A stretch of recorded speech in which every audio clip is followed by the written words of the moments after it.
네, 안녕하세요. 에듀라이크 플러스 학습설사 김윤기입니다.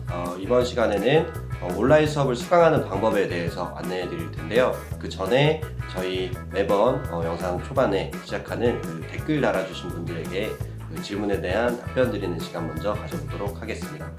지난 영상이었던 사회복지사와 교육대학원 폐지 관련된 질문 남겨주신 분들에게 답변 드릴게요. 첫 번째는 사회복지사 영상에 달아주신 댓글인데요. ZET12R님, 사이버대학 편입 괜찮을까요? 무시험으로 합격된다고 하던데 사회복지사 2급, 그런데 실습은 어디서 하나요? 라고 질문 남겨주셨거든요. 네, 이제 사이버대학교 편입을 통해서도 사회복지사 2급 자격증 준비를 해주실 수가 있고요. 그리고 실습 같은 경우에는 이제 그 사회복지 자격관리센터에 들어가 보시면은 거기 사이트 내에서 이제 실습이 가능한 기관들 리스트를 확인해 보실 수 있습니다. 거기서 명시가 되어 있는 기관에서 실습을 진행을 해주시면 되고, 실습 과목은 반드시 이수를 해주셔야지만 자격증 발급이 가능합니다. 그리고 또 그 밑에 다시 대댓글도 달아주셨어요. 저희가 답변을 드렸는데 실습은 보통 몇 시간 하나요? 후유증 환자나 자율신경 쪽 문제로 건망증 등 스트레스 있는 분도 가능할까요? 라고 남겨주셨거든요. 일단 실습 시간을 말씀을 드리면 현행법상 이제 160시간에 세미나 30시간으로 진행을 하고 있고요. 만약에 2020년도 전에 과목 이수를 하나라도 했다라고 하면 이제 실습은 120시간만 진행해 주시는 걸로 이제 수료가 가능합니다. 그리고 이제 지병이 있을 경우 실습이 가능하다, 뭐 이 부분에 있어서는 명확한 답변을 드리긴 어렵지만 웬만큼 뭐 거동이 불편하거나 소통 자체가 되지 않는 거라고 하면 실습은 가능할 수도 있다. 하지만 이거에 대해서는 말씀드린 것처럼 명확하게 답변을 드리기 조금 어려운 부분 양해 부탁드리겠습니다. 우선 사이버대학교로 편입해서 사회복지사를 취득하시게 되면 2년 이상이 일단은 딱 고정이 돼 있다는 걸 좀 명심해 주시고, 학점은행제로 했을 때는 최단으로 3학기 안에 취득이 가능하다라는 말씀 드리고 싶고요. 또 방금 전에 얘기하셨던 대로 자율신경 쪽이나 이런 건망증이 있는 분들 혹은 지병이 있으신 분들 같은 경우에는 명확하게 답변을 드릴 수가 없다라는 게 좀 애매할 수 있지만, 실습처에서 어찌됐든 간에 면접을 보고 들어가는 시스템이거든요. 그래서 면접관님이 그 실습처 아니면 그 복지센터에 있는 실습 담당자님이 그걸 허락을 해주시면 진행이 가능하시고, 안 되면은 솔직히 안 됩니다. 그거는 다른 곳을 구해봐야 되는 그런 상황들이 올 수 있어서 당연히 될 때까지 하면 당연히 된다라고 말씀드릴 수 있지만, 안 되는 곳들도 있기 때문에 이 부분은 좀 애매하지만 명확하게 답변을 드릴 수 없다라고 답변을 드리고 싶습니다. 그리고 세 번째로 질문을 주셨어요. YVESS2님께서 사회복지사 2급 준비하면서 1급 조건 같이 준비하는 것도 되는 거죠? 라고 남겨주셨거든요.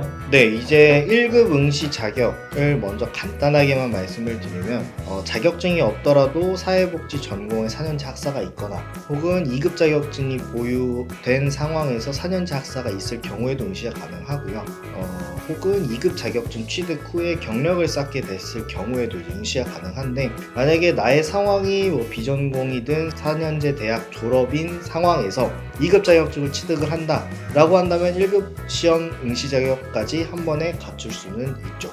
그래서 1급과 2급을 동시에 준비하는 것은 가능합니다. 네, 여기서 이제 사회복지사 1급 같은 경우에는 사회복지사 2급이랑 다르게 시험에 응시해서 합격을 하셔야 된다는 점, 이 부분만 주의해 주시면 될 것 같고요. 그 다음 질문은 교육대학원 관련됐는데요. HRRRW3Y님께서 교육대학원 무슨 학과 되는 걸까요? 라고 남겨주셨습니다. 교육대학원 전공을 먼저 살펴보셔야 될 것 같은데요. 일단 관련 전공이라고 하면은 저희가 알고 있는 정말 다양한 전공들이 있잖아요. 거기서 학점은행제로 준비가 가능한 전공이 그렇게 많지는 않지만 생각보다 이제 메인 전공들을 가지고 갈 수가 있긴 합니다. 우선 영어교사가 될 수 있는 영어교육 전공이고요. 그리고 체육 전공도 가능합니다. 체육학 학위를 학점은행제로 취득이 가능하기 때문에 체육교육대학원 진학도 가능하고요. 그리고 국어교육대학원, 국어교사 과정에 국어교육대학원도 가능하고, 요거는 좀 학점은행제랑 조금 직접적으로 연관이 있는 부분은 아니긴 한데, 학점은행제로 편입 자격을 만들어서 이제 방통대학교에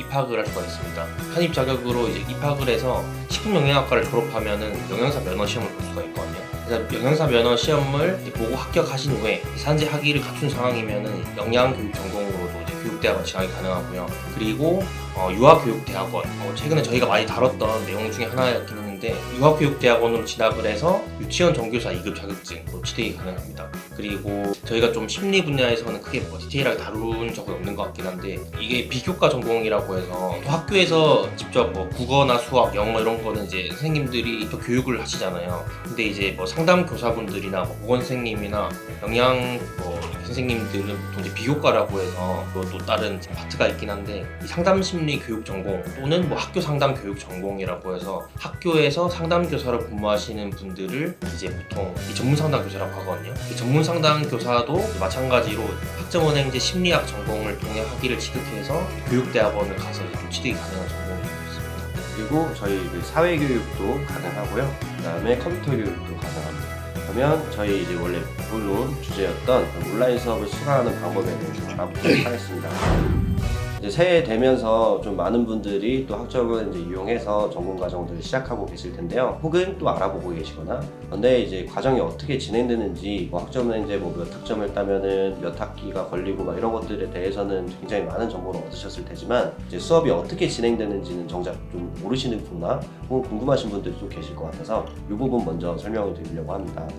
먼저 수업 신청하는 법부터 질문을 드릴게요. 수업 신청하는 방법은 어떻게 되나요? 일단 학점은행제 제도를 통한 평가 인정 학습에 대한 수업을 신청하는 절차에 대해 먼저 설명을 드릴 텐데요. 수업을 신청을 할 때는 가장 첫 번째로 중요한 건 수업이 진행될 평생교육 기관을 선택하는 게 가장 중요합니다. 평생교육 기관을 선정을 할 때에서도 가장 유의를 해야 될 부분은 교육부에서 주관하는 제도이기 때문에 교육부의 정식 인가를 받은 교육훈련 기관인지를 필히 확인을 하고 선정을 해주셔야 되는데, 그 정식 인가를 받았다라는 확인을 할 수 있는 절차를 먼저 설명을 드리면, 학점은행제 메인 사이트인 국가평생교육진흥원 학점은행 사이트를 들어가셔서 교육훈련기관 조회라는 탭을 들어가신 뒤에 이제 알아보고자 하는 뭐 전공이나 혹은 과목이나 이런 것들을 검색을 해보시면 교육원들이 쭉 나열돼서 검색이 되실 겁니다.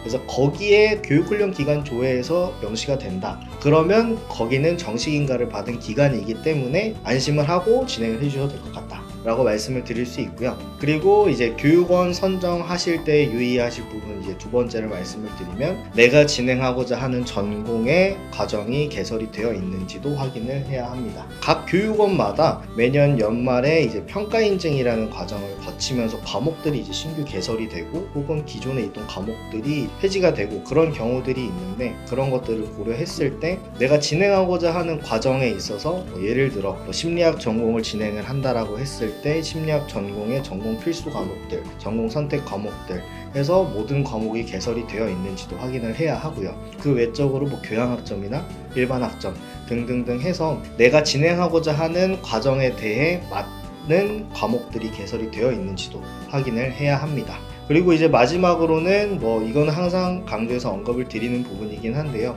각 교육원마다 담당자들이 존재합니다. 교육원도 선정을 했고 과목 개설된 것까지도 이제 유무를 파악을 했다라고 하면 마지막으로는 담당자분과 상담을 통해서 정말 이 사람을 믿고 진행할 수 있는지를 확인을 해서 최종적으로 신청을 해주시면 될 것 같고요. 수업 신청 같은 경우에는 어렵지 않습니다. 대학교 같은 경우에는 서류도 내야 되고 뭐 등록금도 내야 되고 해서 엄청 복잡한 절차가 있는데, 학점은행제 기관 같은 경우에는 교육원 선정을 했다, 회원가입하셔서 로그인하시고 수강 신청 탭 들어가셔서 수강하실 과목들 체크하시고 그리고 수강료 납부까지만 해주시면 끝나시는 거고요. 별도 서류 제출은 없습니다. 간단하게 설명을 드리면 그냥 인터넷 쇼핑을 하듯이 새로운 홈페이지에 들어가서 회원가입하고 그 다음에 장바구니 사고 싶은 것들 담아서 결제까지 하면 되는 그런 절차라고 보시면 되겠습니다. 그러면 저희 그 온라인 수업 같은 경우에는 수강을 했을 때 수료까지 어떤 것들이 평가되는지 설명 부탁드리겠습니다. 일단 수료 기준이 크게 두 가지가 있는데요. 첫 번째로는 출석률,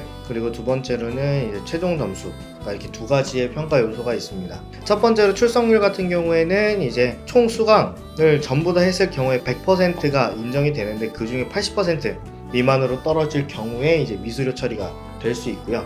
두 번째로는 이제 점수, 최종 점수인데 여기서 이제 평가되는 항목이 출석률, 그리고 중간고사, 기말고사, 과제, 토론, 그리고 참여도 점수가 있습니다. 먼저 출석 같은 경우에는 말 그대로 수업 들어주시면 되고요. 중간 기말고사 같은 경우에는 당연히 시험 점수에 따른 점수가 매겨지고 있고, 과제, 토론 같은 경우에도 작성 후에 이제 평가에 따른 이제 점수를 얻으실 수가 있으며, 마지막으로 참여도 같은 경우에는 기관들마다 조금씩 다르지만 대부분 학업계획서나 수업계획서를 작성함으로써 이제 얻을 수 있는 점수라고 보시면 됩니다. 좀 제일 궁금해하시는 것들이 이제 출석 뭐 이런 것들일 텐데, 출석은 어떻게 진행이 되나요? 일단 수강 신청하신 교육원 사이트에 들어가셔서 로그인 방법 자체가 이제 개강 후에는 일반 로그인이 아닌 범용 공동 인증서라는 거를 활용하여 이제 로그인이 진행이 되십니다. 이 인증서를 통해 로그인을 하는 이유를 좀 한번 설명을 드리면, 이제 학점은행제 기관 자체가 온라인으로 수업이 진행이 되는 과정이기 때문에 대리 출석이나 대리 시험과 같은 이런 불법 행위를 방지하기 위해 이제 범용 공동 인증서 로그인으로 진행이 이루어지고 있다고 보시면 될 것 같아요. 그렇게 로그인을 하시고 나의 강의실에 들어가시면은 강의실 입장 버튼과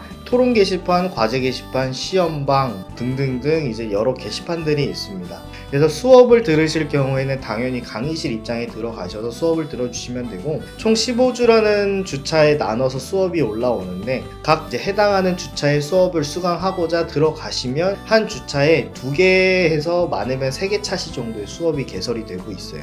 그래서 보통 한 차시의 평균 수강 시간이 30분에서 40분 정도? 그래서 한 차시에 한 과목당 2개 차시 합산을 하면 1시간 반이 안 되는 시간으로 수강이 가능하다라고 이제 이해를 해주시면 되고, 이 출석 같은 경우에도 이제 주별로 주차 수업이 개설이 되는데, 그러면 무조건 일주일 안에 수업을 들어야 되냐? 아닙니다.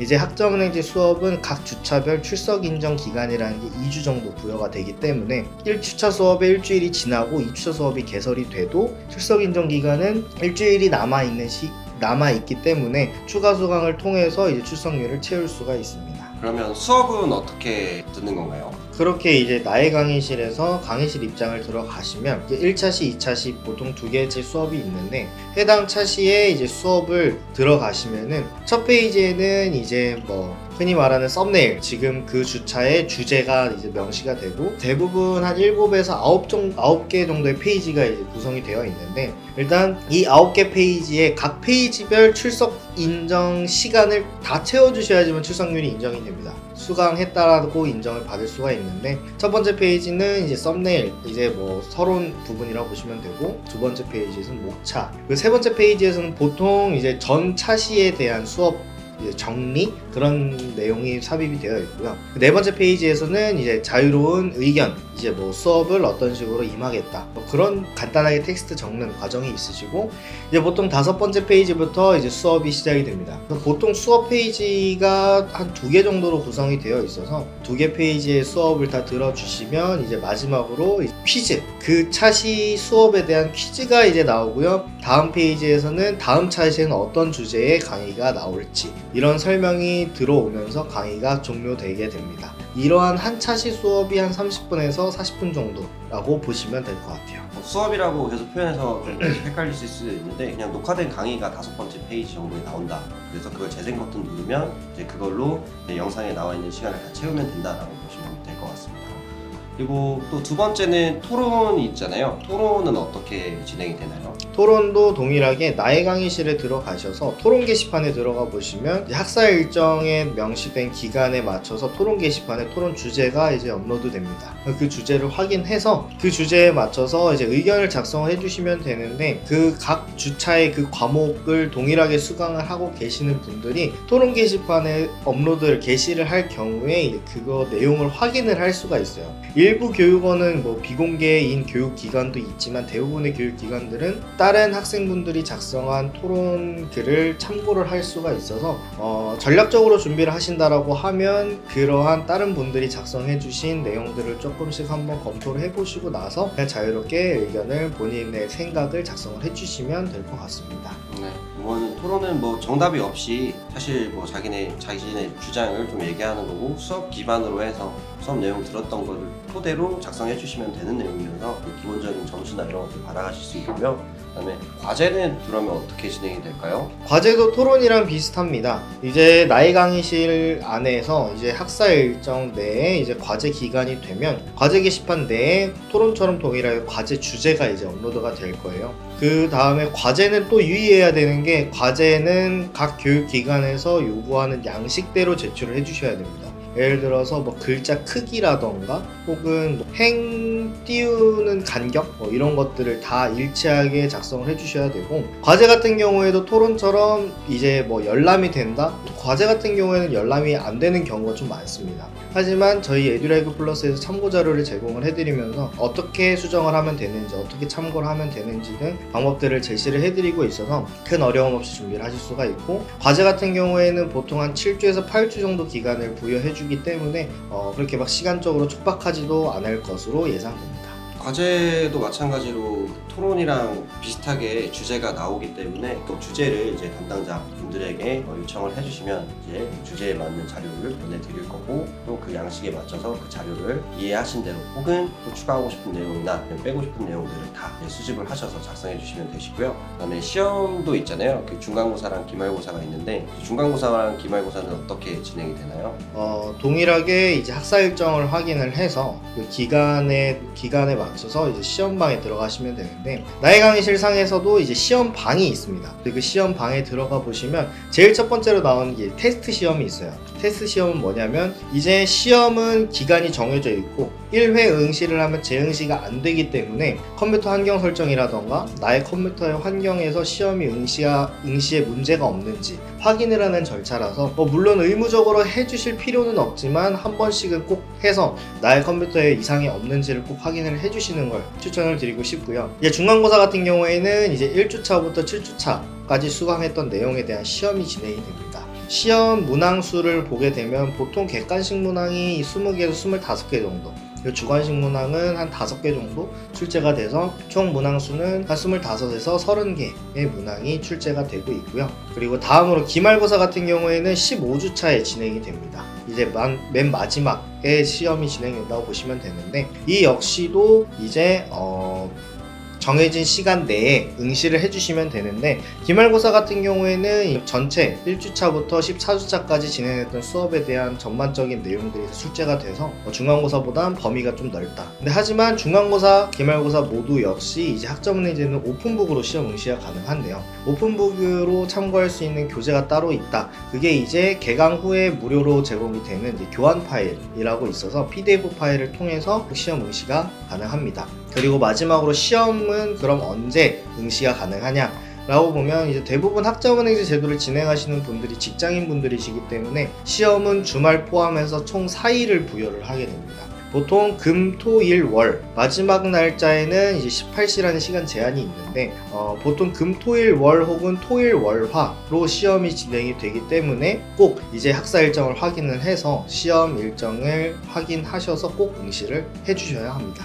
마찬가지로 그 수업 수강하실 때처럼 이제 재생 버튼이 있는 것처럼 이제 시험 응시라는 버튼을 클릭하시게 되면은 이제 전체 화면으로 돼서 이제 화면이 문제들이 쭉 나오게 되는데, 거기 화면이 이제 시험을 시작하시면은 다른 창으로 이동이 안 됩니다. 그렇기 때문에 오픈북이라고 했지만 그 응시하는 PC에서는 교환 파일이라든지 이런 것들을 사용할 수가 없기 때문에 원래 기본적으로는 알고 있는 내용으로 보는 게 맞죠. 근데 대부분의 학습자분들이 시험을 응시하는 방법은 노트북이라든지 아니면 태블릿 PC라든지 이런 곳에다가 교환 파일을 옮겨 두신 다음에 시험 응시를 하고 거기서 좀 찾아보시면서 검색을 하시던지 이런 방식으로 답안을 찾아내시면 되겠습니다.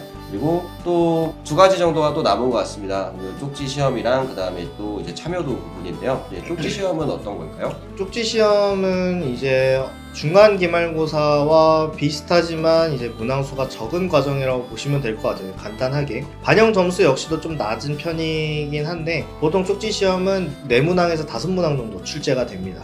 그 쪽지 시험 역시도 앞에서 김명기 학술기사님께서 말씀해 주신 것처럼 다른 PC 혹은 다른 태블릿, 노트북을 활용을 해서 교환 파일 참고하셔서 응시해 주시면 큰 어려움 없이 준비하실 수 있습니다. 마지막입니다. 그 참여도는 어떤 건가요? 참여도는 이제 교육기관마다 조금씩 차이가 있긴 합니다. 근데 대부분의 교육기관들은 참여도 점수를 학업계획서 혹은 수업계획서 같은 이제 그런 내가 수업을 어떻게 들을지 한 초반 1, 2주차 정도에 작성을 하는 과정이 있는데 그걸 작성을 함으로써 참여도 점수를 얻을 수가 있고요. 또 일부 기간 같은 경우에는 이제 수업 진행 중에 오늘의 미션이라는 게 있어서 그걸 작성을 함으로써 참여도 점수를 얻을 수 있는 기간도 있습니다. 학습계획서 그리고 자기소개서를 쓰는 것도 있는데요. 그 수업을 듣게 된 동기라든지 그 다음에 목표라든지 이런 것들을 기재하시는 란이라고 보시면 되고요. 보통은 이제 2주 안에 작성을 하시게끔 되어 있잖아요. 2주 안에 작성 혹은 그 말씀하신 것처럼 중간에 또 일정 기간을 부여하는데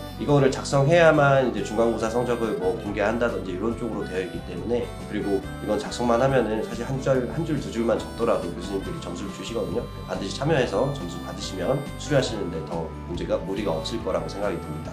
이렇게 해서 온라인 수업 수강하는 방법에 대해서 알아봤는데요. 많은 학습자분들 혹은 예비 학습자분들이 궁금해하셨던 내용들이 이제 수업을 수강하시는 것들이나 혹은 이제 토론을 온라인인데 이게 수업을 어떻게 듣는지, 그다음 토론은 어떻게 하는지, 시험은 또 온라인인데 어떻게 진행이 되는지 많이 궁금해하셨을 거예요. 근데 토론 같은 경우에도 뭐 메타나 막 이런 것처럼 뭐 아바타들 모여가지고 하는 건가 막 이렇게 하시는 분들도 있었고, 근데 그게 아니라 각각으로 개인별로 진행이 되는 것이기 때문에 수업 자체도 녹화된 강의이고 시험도 개인별 PC에서 진행되는 것이라서 사이버대학처럼 동일한 시간에 동일한 날짜에 접속을 해서 같이 보는 시험 자체가 아니다 보니까 개개인별로 수강만 잘 해주시면 수료하신 데는 문제가 없다 라고 말씀드리면서 이번 영상은 마무리 짓도록 하겠습니다.